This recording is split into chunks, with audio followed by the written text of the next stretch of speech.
मुझे कहते हैं इकरार। आज हमारे साथ मौजूद हैं मुज़म्मिल तौहरवती। अस्सलाम वालेकुम, वेलकम टू द स्टूडियो। क्या हाल है आपका?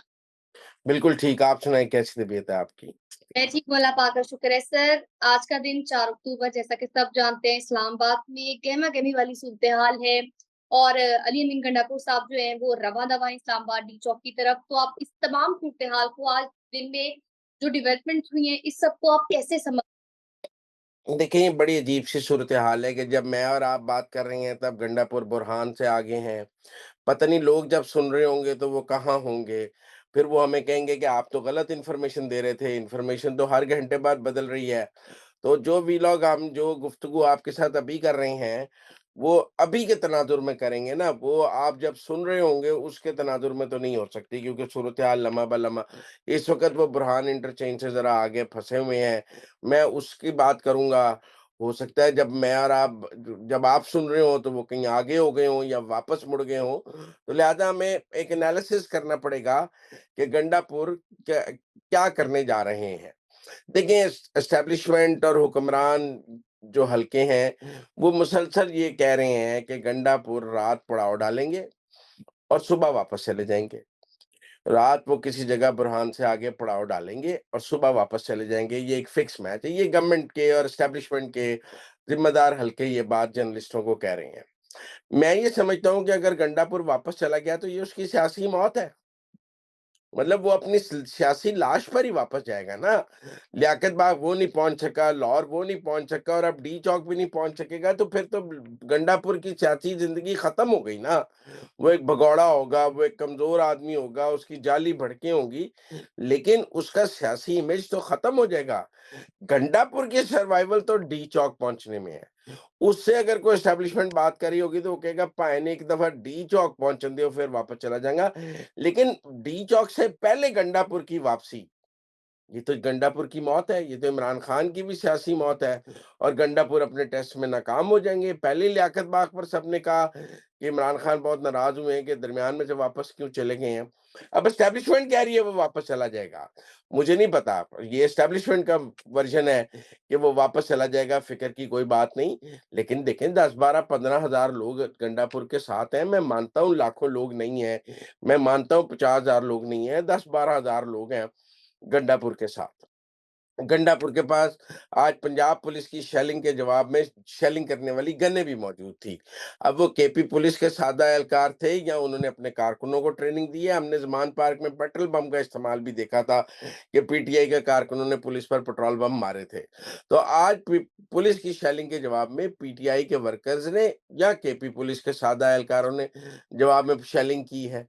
और बड़ा मुकाबला हुआ है आपस में शेलिंग का दोनों तरफ से, वरना सरकार शेलिंग करती है और मुजाहिरीन की तरफ से तो कभी शेलिंग नहीं हुई। मुजाहिरीन के पास शेल्स होते ही नहीं है, वो गन ही नहीं होती शेलिंग वाली, वो चलाने वाले शेल्स ही मौजूद नहीं होते। लेकिन केपी की से आए हुए पीटीआई के इनके पास शेलिंग की गन्स और शेल के खौल और सब कुछ मौजूद था।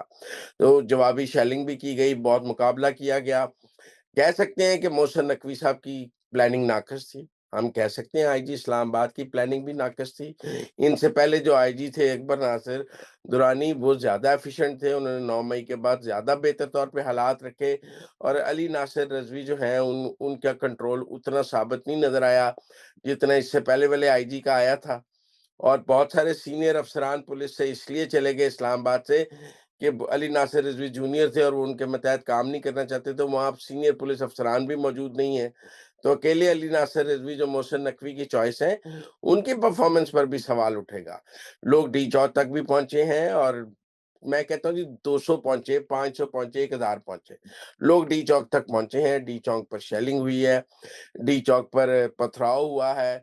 पुलिस ने वहाँ से लोगों को गिरफ्तार भी किया है, अलीमा खान और दूसरी बहन पकड़ी गई हैं, शौकत बसरा पकड़ा गया है। 200 गिरफ्तारियाँ हैं। मैं मानता हूँ कि इस्लामाबाद में कोई हज़ारों लोग नहीं निकल आए कि हम कहें कि इस्लामाबाद में अवाम का जम्मे गफ़ीर डी चौक पहुँच गया और उन्होंने डी चौक पे कब्ज़ा कर लिया, ऐसा नहीं हुआ। 200-500 लोग थे, वो गलियों से निकलते थे, पुलिस पर फायरिंग करते थे, पथराव करते थे, वापस चले जाते थे। और ये सारा दिन आँख मचोली जो है डी चौक पे लगी रही। पुलिस उन पर शेलिंग करती थी। वो पुलिस पर पथराव करते थे, एक माहौल गरम सा रहा डी चौक पे। लेकिन ऐसा नहीं है कि डी चौक पे कुछ भी नहीं हो रहा था, एक मतलब 200, 500, 1000 लोग डी चौक पे मौजूद थे और वो गलियों में से 100-100 की टोलियों में, 50-50 की टोलियों में निकलते थे और पुलिस पर हमला करते थे। लेकिन अब होगा क्या? आप और मेरे नज़दीक सबसे बड़ा सवाल ये है, कल 5 अक्टूबर से जब आप अगर कल ये सुन रहे होंगे, क्योंकि मैं तो रात को अपलोड करूँगा इसको 10:30 बजे, तो डेढ़ घंटे बाद 5 अक्टूबर हो जाएगी और 5 अक्टूबर को फ़ौज जो है वो इस्लामाबाद का कंट्रोल ले लेगी और जब इस्लामाबाद का कंट्रोल फ़ौज ले लेगी, क्योंकि एससीओ कॉन्फ्रेंस की वजह से तमाम अहम तंसीबात, रेड ज़ोन फ़ौज के पास आ जाएँगे, तो कल फिर अगर गंडापुर पहुँचते हैं तो उनका मुकाबला फ़ौज से होगा।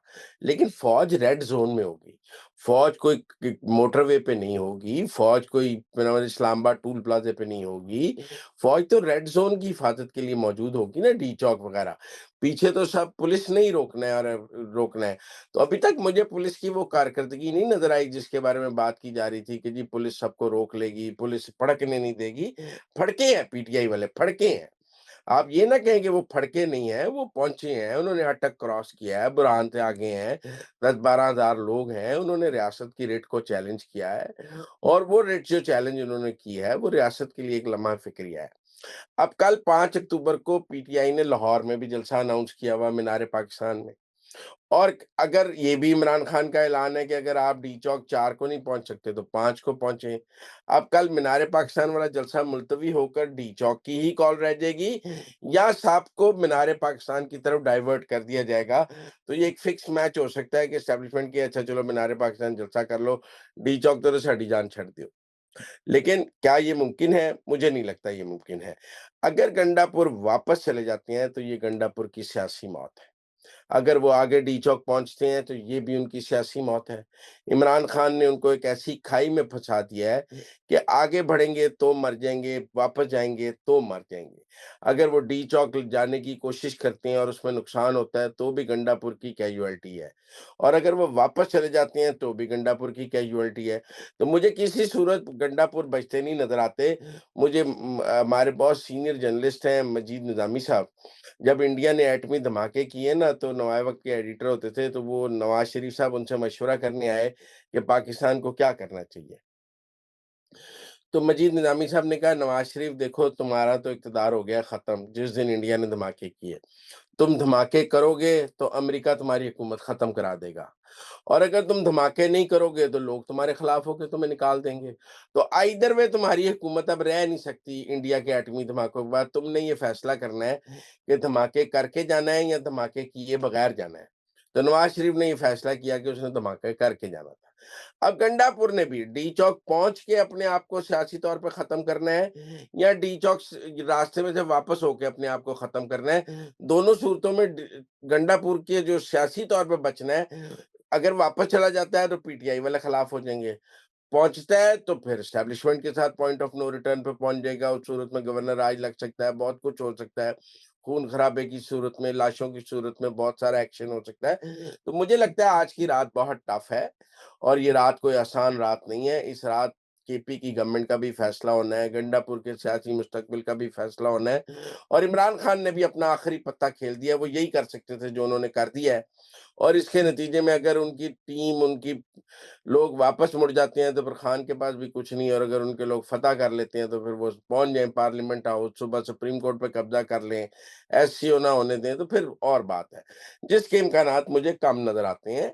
लेकिन बहरहाल अभी तक गंडापुर वापस नहीं गए हैं। एस्टेब्लिशमेंट कहती है कि उन्होंने वापस चले जाना है, लेकिन तादमे गुफ्तगू यहाँ जब आप सुन रहे हैं तब तक कुछ सूरत-ए-हाल बदल गई हो तो आपने मुझे माज़रत देनी है, क्योंकि जब मैं रिकॉर्ड कर रहा हूँ तब तक वो वापस नहीं गए। ये दावा ज़रूर है एस्टेब्लिशमेंट का कि वो वापस चले जाएँगे, लेकिन अभी जब मैं आपसे बात कर रहा हूँ वो वापस नहीं गए हैं। 12-15 हज़ार लोग उनके साथ हैं, असला भी उनके साथ है, लोगों के पास डंडे, डंडों के ऊपर कील, लोगों के पास आंसू गैस, लोगों के पास क्लाशनकोव, हर किस्म का असला है, वो लड़ने की नीयत से आए हुए हैं और लड़ाई के लिए तैयार होके आए हुए हैं। फिर यहाँ पर मैं आपसे ये सवाल करना चाहूँगी, अली अमीन गंडापुर का तो हर कोई डिस्कस कर रहा है कि उनके लिए डू एंड डाई वाली सिचुएशन है, जैसा कि आपने भी कहा और दुरुस्त फरमाया आपने। तो सर दीगर जो पीटीआई की मरकज़ी क़यादत है, जिस तरह अली मोहम्मद खान हो गए, असद कैसर हो गए, और ये शिबली फरार हो गए, तो इनकी जानिब से क्या कहा गया है? इस तरह से मंज़र-ए-आम पर नज़र नहीं आए। आप इसको कैसे कहें? देखें, ये गंडापुर का शो है। ये शो गंडापुर का है। इसमें ये असद कैसर का शो नहीं है, ये उमर अयूब का शो नहीं है, ये बैरिस्टर गौहर का शो नहीं है, ये अली मोहम्मद खान का शो नहीं है, शहरयार अफरीदी का नहीं है, चंदाना का नहीं है, शेर अफ़ज़ल मरवत का नहीं है, ये हमाद अज़हर का नहीं है, ये मियां असलम इकबाल का नहीं है, ये गंडापुर का शो है। ये रियासत वर्सेस इमरान खान ने केपी की हुकूमत और रियासत के दरमियान टकराव करवाया है। उसने तहरीक इंसाफ और रियासत के दरमियान टकराव नहीं कराया। अगर वो ऐसा करते तो उनकी पॉलिटिकल लीडरशिप जिन लोगों के मैंने नाम लिए हैं, वो क़यादत करते हुए आगे आ जाते। गंडापुर ना करते कि भई मैं तो वज़ीर आला हूँ, मेरा नहीं बनता इस तरह लड़ना, आप सियासी क़यादत ये काम करे। लेकिन गंडापुर का मतलब है कि वज़ीर आला केपी पंजाब से लड़ रहा है, मरकज़ से लड़ रहा है, वो एक हुकूमत को दूसरी हुकूमत के साथ लड़ा रहे हैं। वो सियासी जमात से कोई जद्दोजहद नहीं करा रहे। उनको पता है कि मेरी सियासी जमात में इतनी ताकत नहीं है। आप बताएँ आज लाहौर से कितने लोग डी जॉक गए? 0। फैसलाबाद से कितने गए? 0, सियालकोट 0, मुल्तान 0, साहिवाल 0, झेलम 0, सराय आलमगीर 0, गुजरात 0, पंजाब सर से वो तो कोई नहीं निकला। जो डी चौक लोग हैं वो भी 1000-1500 लोग हैं, पूरे पंजाब से नहीं। वो गिलगित से, बाग से, बटग्राम से सारे 1000 लोग नहीं पहुँचे ना। पहुँचे कहाँ से? केपी। वो केपी की हुकूमत को लड़ा रहे हैं मरकज़ और वफ़ाक से, ये रियासत के साथ टकरा रहे हैं। ये कोई पीटीआई की सियासी जद्दोजहद नहीं है, वरना उनके जो सेक्रेटरी जनरल हैं, वो इसकी क़यादत करते, चेयरमैन बैरिस्टर गौहर इसकी क़यादत करते, असद कैसर क़यादत करते, लेकिन कोई नहीं कर रहा। ब गंडापुर कर रहा है वज़ीर आला, क्योंकि आज वज़ीर आला उसको वसाइल हाज़िर हैं, 1122 की गाड़ियाँ हैं, पुलिस के शेल हैं, सारी एम्बुलेंसेज़ हैं, पुलिस है, हर चीज़ तो वज़ीर आला के डिस्पोज़ल पे है। तो गंडापुर जो है वो वज़ीर आला के तमाम वसाइल यूज़ करके ये लड़ाई कर रहा है। तो ये हम एक हुकूमत का दूसरी हुकूमत पर चढ़ाई और मुकदमा देख रहे हैं। और सर ये जो बानी पीटीआई की दोनों बहनों को गिरफ्तार किया गया और उन्हें थाना में मुंतकिल कर दिया गया है, तो आपको क्या लगता है कि उनकी रिहाई कब तक मुमकिन हो क्या सकेगी? उनके साथ 10,000 लोग थे? उनके साथ 5,000 लोग थे? उनके साथ 20,000 लोग थे? कलियां बेचारियां दो फिरदियां ने, दो बंदे नहीं उन्होंने नाल हुंदे। मेरा मतलब बानी पीटीआई की बहनें हों, अवाम का जम्मे गफीर हो, लोग कारकुन उनके इर्द-गिर्द हों, कलियां बेचारियां पिछली दफा जज दी गड्डी च बह के आ गईं, आज पता नहीं किहदी गड्डी च बैठा के आ जाती हैं, लिफ्ट लेके आ जाती हैं। उनके साथ कोई कारकुन होता है, कोई पीटीआई उनके साथ मौजूद होती है। मेरा मतलब है अगर उनको वो इमरान खान की बहनें हैं तो 1000 बंदा तो उनके साथ होना चाहिए ना, 2000 बंदा। कलियां 2 आ जांदियां ने, पुलिस फड़ के लै गई है। पिछली दफा उनसे पूछा आप कैसे हैं? इन्होंने कहा जज की गाड़ी पे आ गए। आज भी किसी दी गड्डी च बह के आ गईयां होणगियां। तो मुझे नहीं लगता उनको कोई पीटीआई में एक्सेप्टेबिलिटी है। मैंने कहा ना ये सब चीफ मिनिस्ट्री की वजह से गंडापुर कर रहा है, वरना आप बताएं अलीमा खान के साथ कोई कारकुन है जो नहीं। इमरान खान की बहन है? कोई कारकुन नहीं है उसके साथ, अकेली बेचारी फिरती है। तो नाज़रीन ये थी आज के अंदर की बातें। अब देखते हैं कल क्या सूरत-ए-हाल होगी। आपसे मुलाकात होगी अगले प्रोग्राम में। हमें दीजिए इजाज़त। अल्लाह ने के